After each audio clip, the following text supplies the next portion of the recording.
நமக்கு அந்த 10.5 உடந்த கிடையாது. என்ன காரணம் தெரியுமா?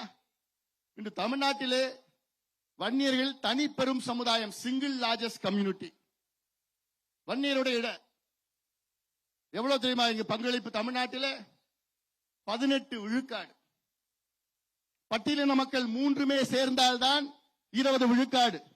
ஆனால் ஒரே சமுதாயம், தனிப்பெரும் சமுதாயம் வன்னியர்கள் 18 விழுக்காடு. வன்னியர்களுக்கு 18 விழுக்காடு இடஒதுக்கீடு வேணும். 10.5 இதை முதல் கட்டம். வேற வழி இல்லாம அன்னைக்கு அந்த அழுத்தத்தில் வேற வழி இல்லாம ஏத்துக்கிட்டோம். அதற்கு தான் நம்ம சாதிவாரி கணக்கெடுப்பு நடத்தணும். நடத்தியதான் அப்போ எந்தெந்த சமுதாயம் எந்த அளவில் இருக்கிறாங்கன்னு தெரியும்.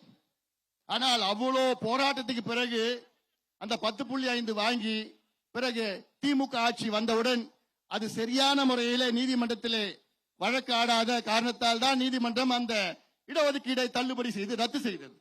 அதன் பிறகுதான் நாம் உச்ச நீதிமன்றத்துக்கு நாம் சென்றோம். ஆனால் அந்த இடஒதுக்கீடை தள்ளுபடி செய்வதற்கு முன்பாக வன்னியர்களுக்கு கல்வியிலும் வேலை வாய்ப்பிலும் அது 1 வருஷம் நமக்கு கிடைச்சதா இல்லையா? இன்னைக்கு அது தொடர்ந்து நடந்திருந்தால் இன்று வரை எவ்வளவு பேர் தெரியுமா கிடைச்சிருக்கோம்?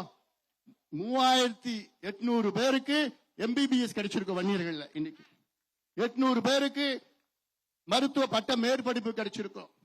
6000 பேருக்கு என்ஜினியரிங் கிடைச்சிருக்கும். 6000 பேருக்கு அரசு வேலைகள்ல இடம் கிடைச்சிருக்கும். 6000 பேருக்கு கிடைச்சிருக்கிறோம். 80,000 பேருக்கு இல்ல ஆர்ட்ஸ் காலேஜ், சயின்ஸ் காலேஜ்ல கிடைச்சிருக்கும். இப்படி சரி சரி இப்படி இவ்வளோ நமக்கு இழப்பு. காரணம் யாரு காரணம்? ஸ்டாலின் அவர்களும் திமுக அவர்களும் காரணம். ஸ்டாலின் அவர்களும் திமுக. இது அடுத்தது பார்த்தீங்கன்னா ஸ்டாலின் அவர்களையும் திமுகவையும் எத்தனை முறை பார்த்தோம். இந்த இடஒதுக்கீடுக்காக எவ்வளவு முறை போராடணும்.